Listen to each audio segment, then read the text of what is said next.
And then here's the same thing which is encoded by URL encoding. So we're going to copy this, it's all just hex characters, nothing else, and simply attach it over here.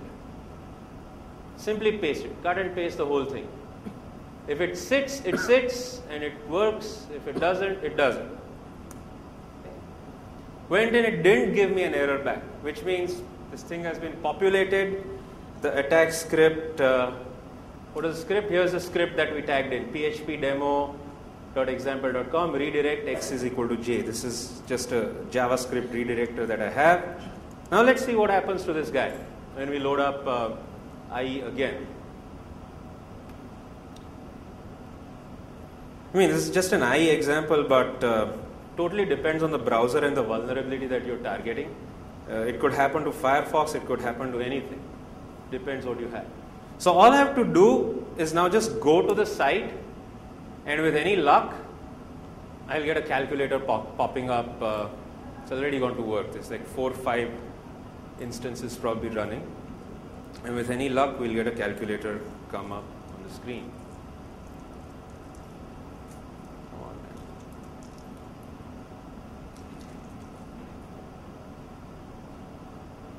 There.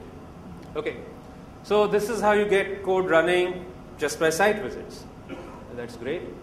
There's another area of attacks which still is a really good area of attack, and that's documents. As if just browser attacks was not enough, documents are really fertile ground for attack. Especially since Adobe decided they want to include JavaScript with their document reader. I mean, why does Adobe want to include JavaScript in their PDF readers? PDF readers are supposed to bloody print documents exactly as they appear so that we don't have to own printers. We're not going to run JavaScript in PDF documents, but Adobe doesn't get that. You look at the size of the Adobe Reader install, 170 megabytes, 200 megabytes, just to view a document. I mean, it's insane. But there's a whole lot of goodies combined in PDF documents. I guess Adobe has that Harry Potter vision. They want to make books that have videos and wizards popping up and all that. So they're packaging all that stuff in there. You have a Flash to PDF bridge which is already bundled. You have an Air to PDF bridge, which again we still need to take a look at.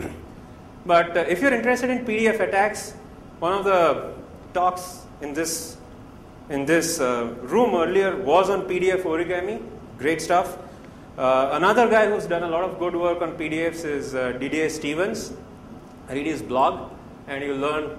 This word penetration document format is Didier's copyright, and I'm using it without telling him. Okay. Now, the kind of obfuscation and dirty tricks you can pull with PDF. Okay, let me show you. Here's 2 PDFs I have. Right? They can be delivered over Twitter, or they can be delivered over, email or whatever it is. Let's just double click one of these. I mean, here it's a nice comparison between a stone and an iPhone. Yeah. So, but I've programmed this PDF that you can read it for 10 seconds, and then after 10 seconds, boom, blows up and gives you calcs. Now this PDF is, if you actually look inside a PDF, I assembled it manually. I'm going to just give you a very quick view of the PDF.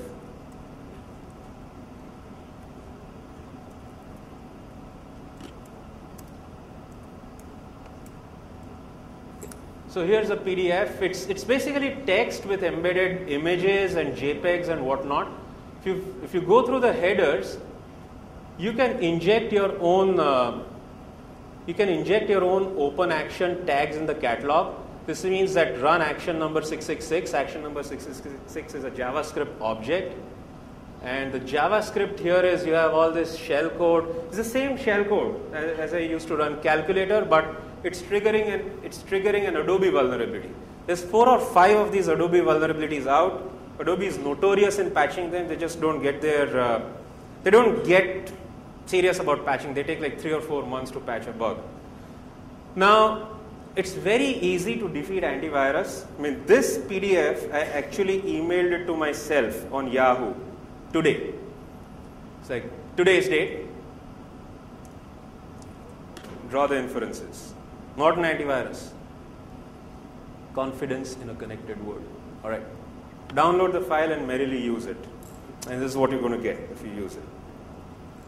Simple. I mean, if you read through this code, all I've done is replace %u with woot woot and then just replacing it in line. And then the attack vectors like, app.collab.getIcon is just replaced with this AAs and BBs. You can see I'm just replacing partial strings in here. This is enough to defeat the signatures. I mean, Greg and Fyodor were talking about the Russians guaranteeing you exploits that are not detected by antivirus. The moment not an antivirus picks up the signature, just change 2 or 3 bytes here and it's going to be fresh again. You can do that pretty easily. And even this is actually a multi-part exploit. This is an exploit that works for, it's 2 exploits in one, the Adobe getIcon and Adobe Collab email. And I can take a decision based on some variables, like if, I have to read my own code because I obfuscated it.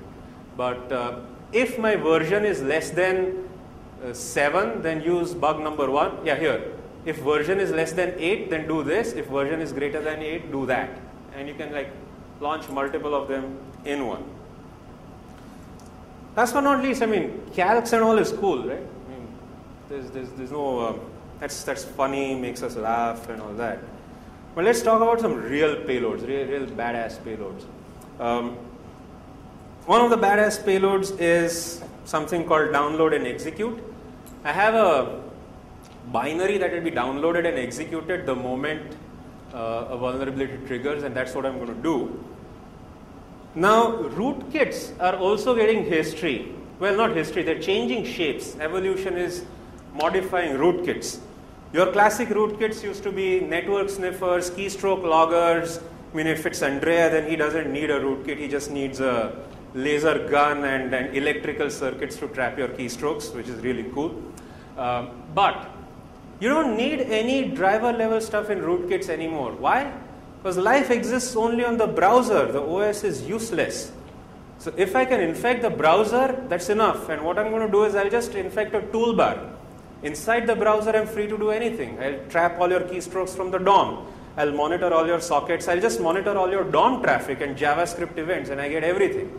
And all this can happen in a nice ActiveX toolbar or a nice Firefox plugin or a nice whatever extender that you may have, which you can download and execute stealthily. So here's one. Keep an eye on this. What I'm going to do is show you a toolbar that we wrote, which will create a directory in this documents and settings administrator, a new directory, and capture everything over there. It could very well be transmitting it back, but just for demo purposes, it's capturing. And you have to manually turn it on, but otherwise you can program it to automatically turn on. So here's the same PDF, which will force a download and install the toolbar. So again, back to Stone versus iPhone with a different payload. The moment it blows up, we will see a new directory being created over here. Okay, it's in the process of blowing up. There it goes, blown. And now, there we are, new directory called data capture. Let's see what's in that directory. Let's just surf around. I'll show what has now happened to Internet Explorer. We go to View, Toolbars. Okay, there's a hidden toolbar which we will now enable. We can unlock the toolbars to give you a better idea. So here's a toolbar. Now whatever I can do, let's say I go to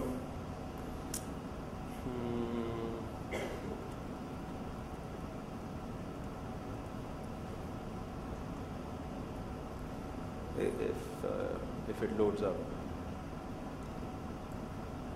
Okay, so it's loaded up. Everybody's on the free wireless. Okay. So now, let's say I'm trying to log in.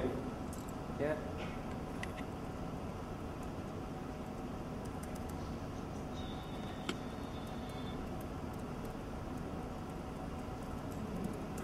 Okay, there. And I'm going to say capture data. Click. This is a one-shot capture. I can also do auto capture. Auto capture will capture everything as we go along. Try signing in. And let's see what happens over here. Here's a log file being built.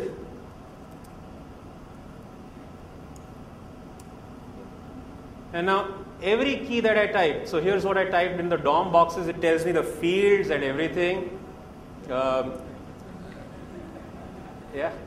And of course every URL, every cookie, wherever I go, whatever I do.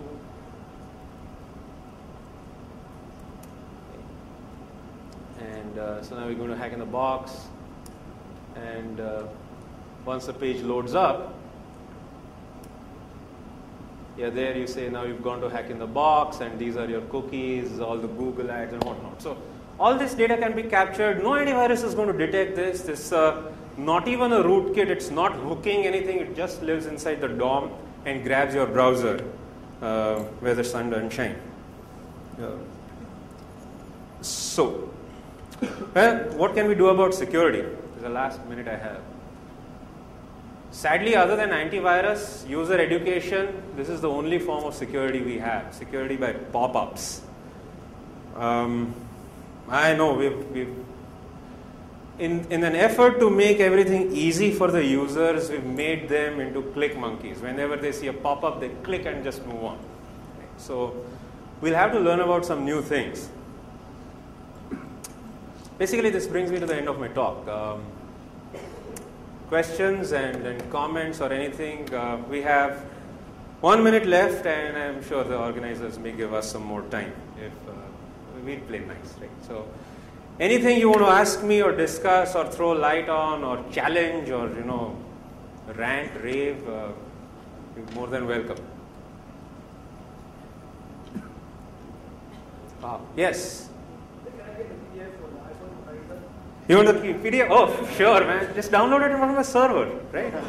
Ignore the calc. That's okay. Yeah. No, I'll give it to you. Okay, no problem, man. Yes. Regarding one of your past projects, I believe it was called Teflon. Yeah. So how did the progress go about that? To be very honest, my past project Teflon was an attempt to try to secure the browser. Stress on was because I gave up. It sucked because I was trying to police the JavaScript and all, and then I realized there's so many different avenues that can be used to defeat it. So unless the browser core changes, you're not going to see luck. So I abandoned it. If you want the source code, you can have it. Right, but it's not pretty good. It doesn't stand a chance against certain advanced exploitation. But let's say half of the shell codes today you see are actually utilizing heap spraying. So sure, it does actually come in handy to a certain extent. Right. Your question, your statement's valid. If the shell codes use heap spray, it comes in handy. Yes, we can detect heap sprays. There's two things which we are not really good at detecting through Teflon. One is any return-oriented programming. That's pretty deadly. So if you have just returns, return to libc type of stuff, you're just going back and forth between the stack and the DLLs, just like pop execute a function and all. No way you can detect that. Second, if you do a heap spray using Flash or Silverlight or Java applets, you're done. Now the game is to do a heap spray in something else. Use a plugin to do a heap spray and trigger the exploit somewhere else. And that's now becoming the norm, and it's going to be perfected pretty soon. Some of these PDF bugs that were live from various sites around the world, these were actually using a PDF to Flash bridge for such exploitation. Now you'll have like heap spray in one and trigger in another. So it'll give up. Plus you can do heap sprays by just loading up JPEG files. You don't even have to have JavaScript to do a heap spray. A Flickr page is a heap spray by itself. You're loading 80 photos on a screen. They're all going to occupy the heap. So I can embed my stuff in JPEG files and just load 100 of the JPEG files. That'll work too.